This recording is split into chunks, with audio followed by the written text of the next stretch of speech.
Hola chicos, y ahora estamos en la semana 11 y estamos hablando esta semana del clima, también estamos hablando un poco de verbos irregulares en yo. Vamos a tomar cada una por una, ¿no? Y luego les voy a explicar también en inglés, ¿no? Para que puedan entenderme un poco mejor, pero pues vamos a empezar aquí, ¿no?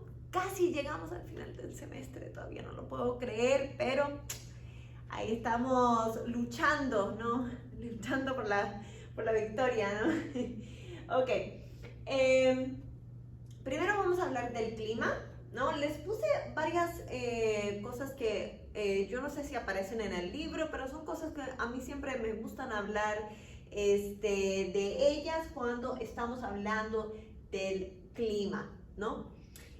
Algo interesante del clima es que no se dice qué es el clima, ¿no? Se dice qué tiempo hace, ¿no? ¿Qué tiempo hace? No, la palabra tiempo es una palabra que funciona en varias diferentes maneras, ¿no? Como tiempo como para la hora, ¿no? O tiempo en ese sentir, ¿no? Como muy figurativa, ¿no? Del tiempo en sí, el tiempo que nunca termina, ¿no? Uno puede como ver poesía, ¿no? Que se trata de ese tipo de tiempo. Pero también se usa tiempo para hablar de clima. Les he puesto varias situaciones, ¿no? Aquí en las diferentes estaciones. Y también les puse las estaciones, ¿no? Aquí tenemos invierno, primavera, verano y otoño, ¿no? Y también le puse los meses, ¿no? Diciembre, enero, febrero, marzo, abril, mayo, junio, julio, agosto, septiembre, octubre y noviembre, ¿no? Y se les ha puesto en donde normalmente no pondríamos esos meses. Pero claro, sabemos que si vamos debajo del Ecuador, no, todo eso cambia, ¿no? Por ejemplo, cuando yo vivía en Argentina, el verano de aquí era el invierno de allá y viceversa, ¿no? Okay? Okay. So today we're going to talk about climate. You'll notice that when we're talking about climate, right, and we're asking what the weather is, we would say, ¿qué tiempo hace? The word tiempo has a lot of different meanings. It's a little bit like the word mañana, right, which has quite a few meanings. But the word tiempo also has more than one meaning, right? We can use the word tiempo when we're talking about time, right, like ¿qué hora es? No? We can also use the word tiempo when we're talking about that kind of, kind of literary time, right? These are the hours and the times of our lives, etc., you know? But in this sense, right, we can also use it to ask, what's the weather like outside? And so in Spanish, we would say, ¿qué tiempo hace? No? What's the weather like outside? Okay, and I've also placed here, just as a little bit of an additional help, las estaciones, which is a way of saying the seasons, no? This is just a kind of a note, though, in case anybody wants to talk about it, but estaciones is a word that we would only use to talk about climate seasons. So like the changes of the literal, like winter, spring, that kind of thing. If you're wanting to talk about seasons that have to do with other things, like I didn't like the last season of, Oscar de la Renta, or I didn't like the last season of, La Casa de Papel, right? TV shows, or fashion, or, whatever. Those kinds of seasons, right? We think of those as also having seasons. In Spanish, that is a different word, actually. And so that word season is temporada, no? And it's not the same word as the word that we would sometimes use to refer to the climate seasons, like winter, spring, that kind of thing. So here we have, right, estaciones, and I put winter, spring, summer, and fall. So invierno, primavera, verano, y otoño. And I've also given you the months of the year that fall within each of these seasons, right? So en invierno hay diciembre, enero, febrero. En primavera hay marzo, abril y mayo. En verano, hay junio, julio y agosto. Y en otoño hay septiembre, octubre y noviembre, ¿no? Okay. Also, no, we have the weather, right? So, en invierno, in the winter time, ¿no? Hace frío o hace mucho frío. It's very cold, ¿no? Hace mucho frío. Está nevando, ¿no? Está nevando. It's snowing. Esta es una muñeca de nieve. No, this is a snowman, muñeca de nieve. Y so there's a verb, right? Nevar, to snow. It's snowing, está nevando. And then there's the proper word for snow, the snow, la nieve, ¿no? And they're all different words. En la primavera, ¿no? In spring, hace fresco. It's brusque or it's fresh outside, ¿no? Hace buen tiempo, ¿no? It's a nice climate out. Está nublado. It's cloudy, ¿no? It's cloudy outside. And the word for cloud is nube, ¿no? Una nube. Okay? En el verano, in the summer, ¿no? Hace mucho calor. I made my son sweat a little bit. I don't know if y'all guys can see that. But hace mucho calor, ¿no? It's very hot, ¿no? But we could also say hace calor. Hace mal tiempo. It's terrible weather in Florida anyway, right? The summer is terrible weather. Nobody wants to go outside. Está despejado. It's clear out, right? No sign of clouds or anything. Está despejado, ¿no? En el otoño, ¿no? Hace viento. It's windy, ¿no? Llover, that's the verb, right? To rain. O está lloviendo. It's raining. And this is the word for the rain. La lluvia. No? Now there's another word that we will sometimes associate with rain in Spanish, and that word is lloviznar. Lloviznar is when it's like just barely raining. You think of it as like sprinkling, right? And so we might say, está llovizneando, no? It's sprinkling a little bit of rain.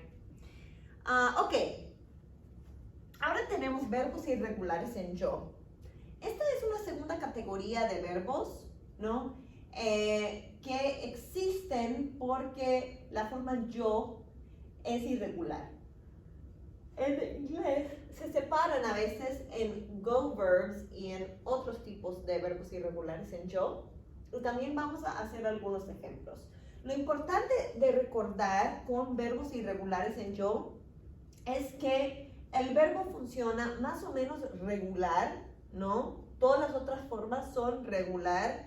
La única que es irregular es la forma yo, ¿no? O a veces también se llama la primera persona singular, ¿no? Okay.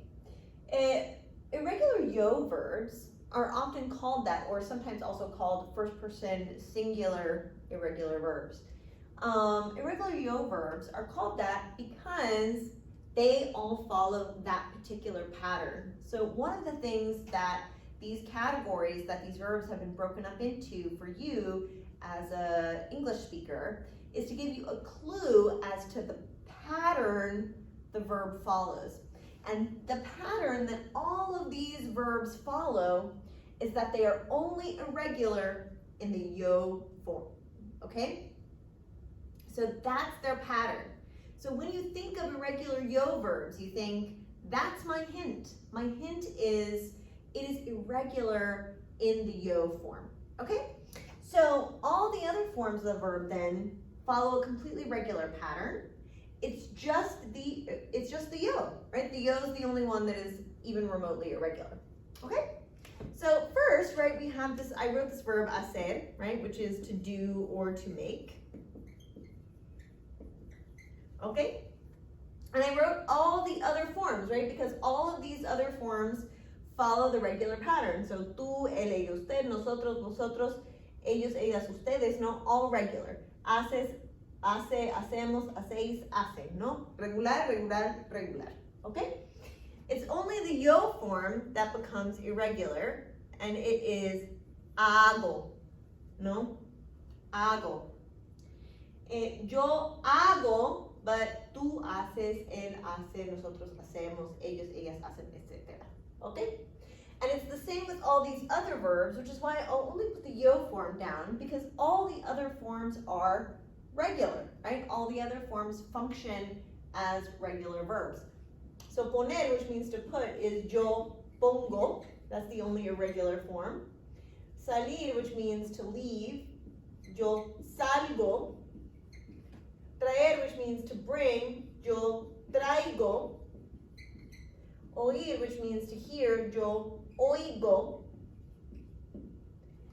And then, so you can see why these verbs are often called go verbs, right? Because they have go, go, go, go, go on the end of them. Others that don't follow that kind of go pattern are estar, which also means to be, yo estoy. Saber, which means to know, yo sé. Conocer, which also means to know, yo conozco. Ver, which means to see, yo veo.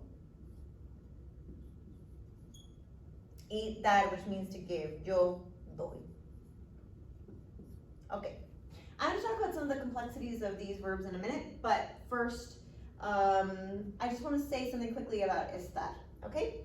So estar is a bit of an odd verb in that it's an irregular yo verb, right? So estoy, but it also must have accents on these forms, right? So everything below this line has to have an accent mark on it, okay? And the reason for that is that if it doesn't have an accent mark, it actually means a totally different word. This is very important, right? Because if you're writing in Spanish and you don't put it with an accent mark, you're actually not using a verb at all, okay? So, for example, esta is esta, no accent mark. This, esta, right? Are. Estas, no accent mark. These. See? Two completely different words. This is not a verb at all, right? We call them in English demonstrative adjectives, but so they're not verbs, right? So in order for it to be a verb, it must have an accent mark on it. I cannot stress enough because some people have given off with their accent marks. I cannot stress enough. An accent mark in Spanish makes a huge difference. It actually will mean the difference between one word and another. Now, I'm your Spanish teacher, and I read words with no accent marks on them all the time, so I know kind of what you're saying, but that doesn't make it right. If another Spanish speaker was to read it, they would not understand it, right? Because they would assume it was a different word. So it's very important that the accent marks exist, okay? So that's something that I'm noting about estar. Okay, two quick other things about these verbs and their meaning, okay? Estar, you'll notice, right, means to be. And we learned at the beginning of the semester that ser also means to be. Now, when you were learning saludos and despedidas, right, you learned how are you? ¿Cómo estás? No? You didn't learn cómo es, you learned cómo estás. So you were already kind of learning, even at that early stage, that there are actually two ways to say to be, right? There's two ways in Spanish to say I am, you are, he, she is, we are, they are. There's two ways. And the reason why there's two is because they're used for two different. Sorry about that, the video just cut out in the middle of it. So what I was saying is that the reason why there is two is because they're used for two different situations. So here, what I want to explain also is that that's very common, right, in Spanish for there to be two for something that only has one thing in English, right? So ser and estar, right, is a good example of that, where there are two forms of talking about to be. That's something that we'll learn a little bit more about in Spanish too. But here's a great example of that, right? Saber and conocer.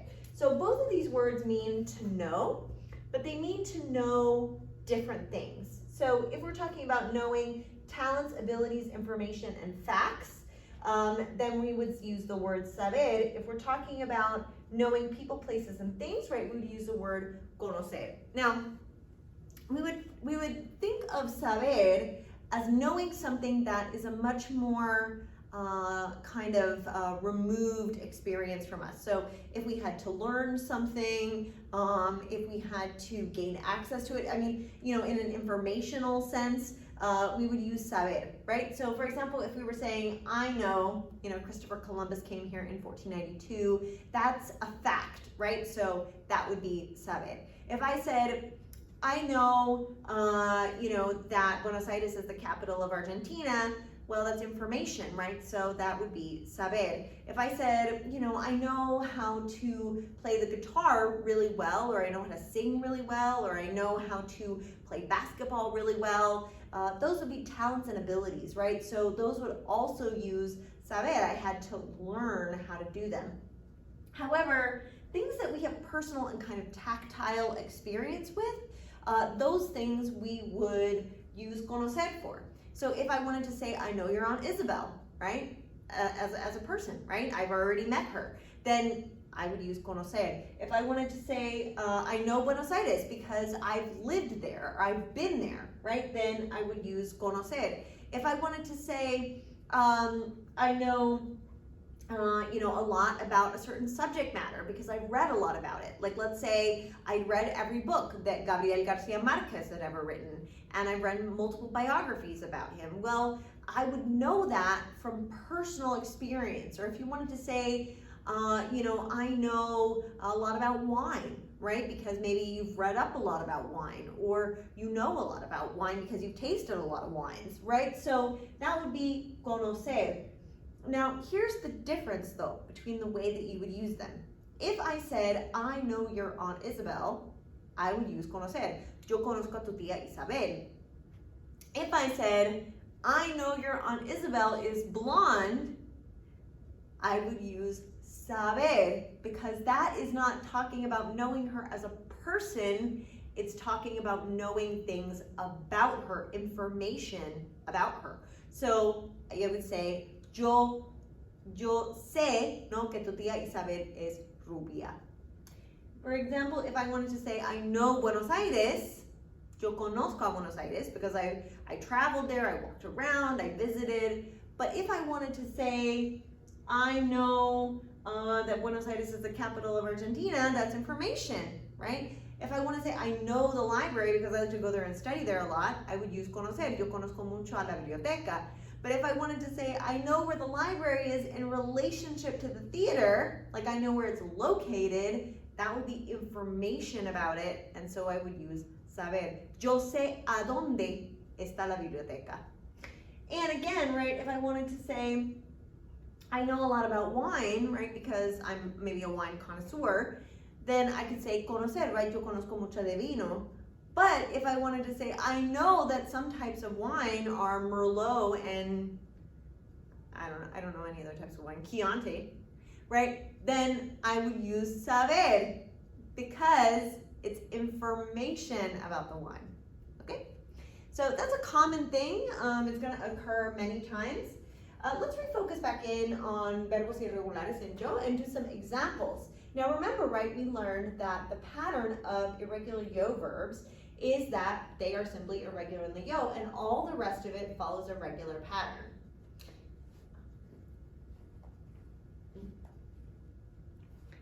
Just want to make sure that my video doesn't quit on me again. Okay, so it all follows a regular pattern. So that's what we're going to practice now, right? We just want to recognize where there's a yo, and then learn, right, with these irregular verbs, irregular yo verbs, that anytime we see a yo, we're going to use the irregular form, okay? So Maria Teresa is not a yo, so she's outside of that pattern.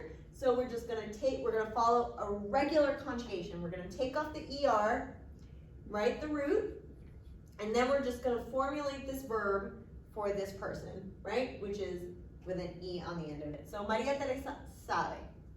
Again, tú, not a yo, right? So we're gonna take off the ER again, write the root, and we're gonna write the correct ending for tú, which is es. Okay? Oh, we got a yo. We got a yo, so now we have to do the irregular one, right? Yo doy. Okay? Nosotros, not a yo, right? So we're gonna take off the ER, write the root, and then we're gonna write the appropriate ending for this nosotros, which is hemos. Okay? Oh, we got another yo. So it's gonna be irregular. Yo oigo. See? Ellos, not a yo. Follows a regular pattern. So we're gonna take off the ER, write the root, and we're gonna write the appropriate ending for ellos, which would be EN. Okay? Oh, yo irregular. So we're gonna write the irregular one, which is say. Sometimes people will write the word sabo here. That's actually quite common. This is actually not a word in Spanish. It is nonsense. It doesn't actually mean anything. So it really has to always be se. Okay? That's the only word that makes any sense there. This word is not a real word in Spanish. Okay. Tú, not a yo, so we're going to follow a regular pattern. So we're going to take off the IR, write the root, right? And then form it for tú, which is eso. Tú sales. Oh, we got another yo. So now we're going to write the irregular one, veo, no? And here we have, this is not a yo, so we're just going to do regular, right? So, está, and we have está, so we can't forget the accent mark. Okay? All right. Well, that's what we've got for today. I know that's a little bit quick, but I hope it was helpful, and I will see y'all in week 12. Hasta la semana 12, hasta la semana entrante. Los veo pronto, mis estudiantes.